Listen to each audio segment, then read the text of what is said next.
After a 5-year hiatus, welcome to Sequence Break. This is a show where we look at games out of sequence, putting our characters in certain situations where they would need a certain character or a certain item, and see how the game reacts to us not having those characters or having those items when we shouldn't have them. If I was going to bring back this series, I had to do my absolute favorite game of all time, Chrono Trigger, and we're just going to see what happens here, okay? We're going to start in chronological order, ironically, I guess. And the first thing I want to check out is what happens when you swap out Chrono at the very, very beginning of the game. So here's a couple things I decided to do here. First, I removed Chrono outright and just try to swap him in with a different character.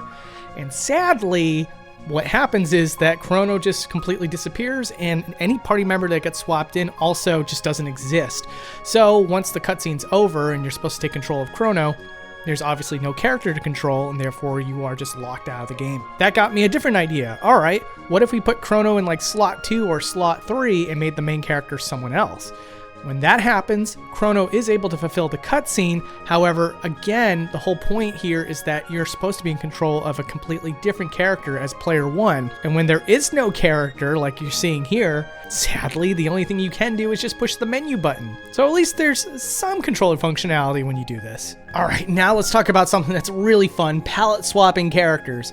So this is also a weird sequence break of sorts. If you have a character in your party and then you swap out that character while on screen with the character that you previously had, keep up with me here, the character will swap once you start a battle. However, the fact that you swap the character in battle and not in between menus or screens causes the character to share the palette with the previous character. So what you just saw there was Chrono with Magus's palette, and now I'm going to show you Ayla with Magus's palette. And here is Frog with Magus's palette. Frog gets all sorts of cool skin tones between the characters, you're going to see in a second. Now, as for Ayla, you can turn Chrono into a Super Saiyan, which is freaking awesome.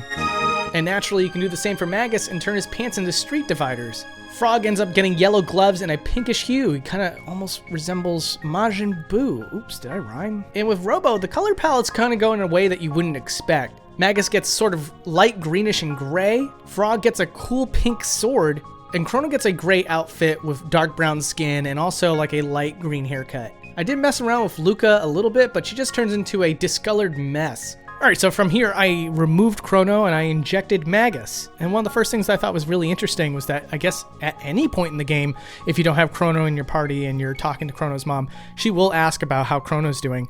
Which I know is something that happens after a key pivotal moment that a lot of Chrono Trigger fans know all about, but I was just surprised to see it this early in the game. For some reason, in the early sequences of the game, you get control a little bit earlier in certain scenes than you would with Chrono. For example, here, you're supposed to go up to this candy when you're with Marl as Chrono, but as Magus, he never goes up to the candy initially. So trying to walk over to the correct position results in the game thinking that you're constantly pulling Marl's arm, which is not going to go well for the trial scene, I can tell you that much. Also, something that I was a little bit surprised by, and you'll see it throughout this entire video, which is much to my surprise, many characters will still refer to you as Chrono, despite the fact that you might have a different character in slot 1. So the game is very, very convinced that no matter what, you're supposed to be in control of Chrono, and is not programmed to draw the name from whoever's in that slot instead. Also, having Magus in this scene instead of Chrono for the time gate can show you that instead of getting sucked into, I guess, the time warp, Magus instead stays inside the scene and you can walk around, though the game will still transition into that cool scene where you're going through space and time.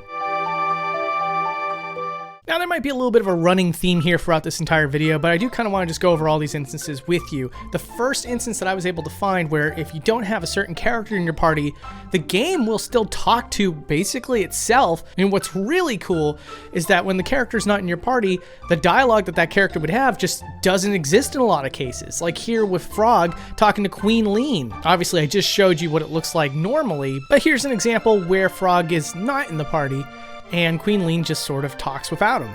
Alright, and now here you're going to see this scene where obviously Marl just gets sort of erased from time itself. And there was a couple things I wanted to test out here. So first I wanted to remove Luca and see what happens with that. And this is one of those times where the opposite happens. No character assumes the role of Luca and you just see Luca's dialogue hanging out in the void. But also here's a fun little extra fact for you for this scene. There is a trigger that you're supposed to activate that starts reviving Marl essentially, where all the little twinkles come in and then all of a sudden you start this story sequence. However, if you never touch that trigger, there's another trigger that actually activates the dialogue sequences.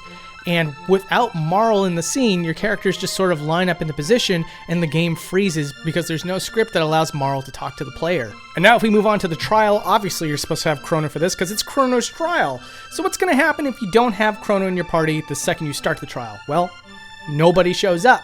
Not even the character that you have selected, like in this case, Magus. However, thankfully, the trial goes on without him, and it still does all the cutaways to your supposed past. However, whatever character you have selected as player 1 will end up being the one that's in that flashback scene, and not only that, but the animation doesn't play out properly as well, so you can walk around in your own flashback scene, which is kind of neat. In that candy scene we were talking about earlier, if you have the wrong character, it actually sets up a different scene, the one with this NPC that's supposed to come into the Millennial Fair later. So the scene with the dragon tank requires Luca, not necessarily Chrono, but if you beat the dragon tank, then you need Chrono because the next sequence doesn't play properly. And then, of course, there's the scene where you try to escape the Chancellor. If you have the wrong characters when you go through the time portal, your characters will get stuck in the future because normally the characters get cast aside, getting them outside of that time portal. And without that animation, your character is basically stuck in place because it's sort of like being stuck in a wall. If you activate the Day of Lavos without the characters that you're supposed to have, this is one of those scenes where all the dialogue just sort of plays out regardless of who you have in your party, which again, it's just interesting that it goes back and forth on this. And then this one is unsequence breakable. So when you talk to Johnny, if you have someone that's not Chrono, he asks about Chrono because there is a certain point in the game where you might not have Chrono in your party and you can still rematch Johnny. And what's funny is that even if you talk with Chrono ahead of time, you still can't use the keys to activate the bike, so you're kind of out of luck. You really can't do this race without Chrono. Now here's a scene that would normally require Robo in your party. The scene plays out pretty much the same except without the Robo sprite, so the door is just being held open without him. The dialogue for Robo also sort of commences regardless if you have him in your party or not, but very shortly after that, there's this boss sequence that's supposed to have Robo in your party as well, and this one just straight up locks the game because since he can't interact with any of those blue robots, the dialogue isn't allowed to continue. Here's a funny little tidbit for you. I believe Robo is always supposed to be your 4th party member once you reach the end of time. And this is proved by the fact that this is one of the only instances that I can think of where you can have multiples of the same character in your party, because otherwise whatever duplication there would be of that character would just be missing. However, funny enough, having Robo in your party here actually confuses the 4th player Robo, and he just sort of runs in place. This is until you talk to Gasper, and then the game just knows to program Robo to show up to his designated position regardless.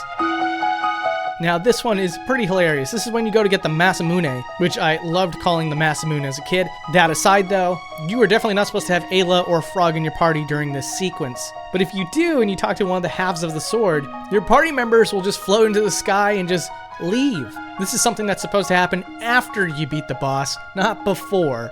So it's a little weird that for some reason doing this out of sequence causes it to happen early. But don't worry, once you start the fight, the characters will just warp back into place, but you can also see a frame of them still in that floating position. Now this one's not terribly exciting, but I wanted to make sure you guys were informed on this one. If you go to Ayla's party with someone that's not supposed to be in your party yet, they simply just do not show up to the party, which also messes things up because the characters interacting with the party is the only way you're going to be able to continue this sequence and move forward with the story. Now with Melchior, this was a bit weird. If you don't have the necessary characters, you can't continue the dialogue. So I brought in Robo on purpose just so that they can go downstairs, and then I swapped out the characters again, and surprisingly, the game just spawns in Luca regardless. This is like a first instance that I've seen so far where the game just knows to put in any character at the very least, even if it was meant to be Robo in the first place. Here's another weird one for you. Even though that Chrono isn't in this scene, the game requires Chrono to be there in order for this scene to play out properly. So this fight scene with Cyrus and Glenn causes Cyrus to leave his sword behind and walk downward, which is something you don't normally get to see. Also, that sword that Cyrus was using, now that he's out of the way, we can see is the exact same sprite as the ruby knife, something that Melchior gives you later in the game and turns out to be the Masamune. And here's another strange one for you for the flashbacks. That scene where Glenn turns into Frog, if you have Magus as the first player in your party, he actually spawns right in front of Frog during that final scene. Also, this whole mess turns the Masamune pink when he severs the rock wall. Magus shifts with the rock wall for some reason. The Magus fight is another rare instance where you can have multiples of the same sprite on the same screen, resulting in a Magus versus Magus fight. Though, of course, after you finish your fight with Magus, the same thing happens as it did in the beginning of the game, and Chrono is not in his bed. So here's the scene where you rescue Kino and you're supposed to have Ayla in your party no matter what. This causes a dialogue between her and Kino, and one of the weirdest things is that when you don't have her in your party, Kino does the scene without her, like how we mentioned earlier, but there is some dialogue that Kino says that just does not show up when Ayla's not here. For example, Kino never asks the question, what Ayla do? Also, without Ayla busting through the door, Kino just walks through it like he's a Boundary Break episode. And here's something that's kind of cool. When you see Janice for the first time and you don't have Chrono in your party, he'll still say that someone in the party is going to basically die. But what's really neat here is that every single character that can be here has something to say. So all three of them will say it, regardless of the fact that they may be in the first player slot. And then with the first fight with Labos, obviously, if you don't have Chrono in your party, the game just sort of freezes because there's no one to sacrifice themselves to rescue the party. And then I wanted to show you guys what it looks like when you have Magus in your party and none of the party members that could properly interact with Dalton. First, the explosion that he throws at you stays in place the entire time, and despite the fact that he's supposed to knock everybody out, Magus still stands tall. But it still transitions to the next scene. Now here's the problem though, without anybody in your party, what happens? Well, first of all, for some reason, Ayla gets to have one line, it's Fuga, but then after that, when nobody's there, something truly special happens. The screen just reads /, a whole bunch of spaces, a colon, an exclamation point, and then a question mark. And that's all I got for now. I have a Boundary Break episode of Chrono Trigger if you're still pining for more content. There is a possibility you've never heard of Boundary Break, and if you don't know what it is, it's a series where we basically take the camera anywhere we want to try to find secrets and new discoveries to some of our favorite games. And so with Chrono Trigger, we'll remove layers and go out of bounds and find things that you would not believe are in this game. So if you're interested in that, please click the link that's on the screen or in the video description. And with that said, take care, guys.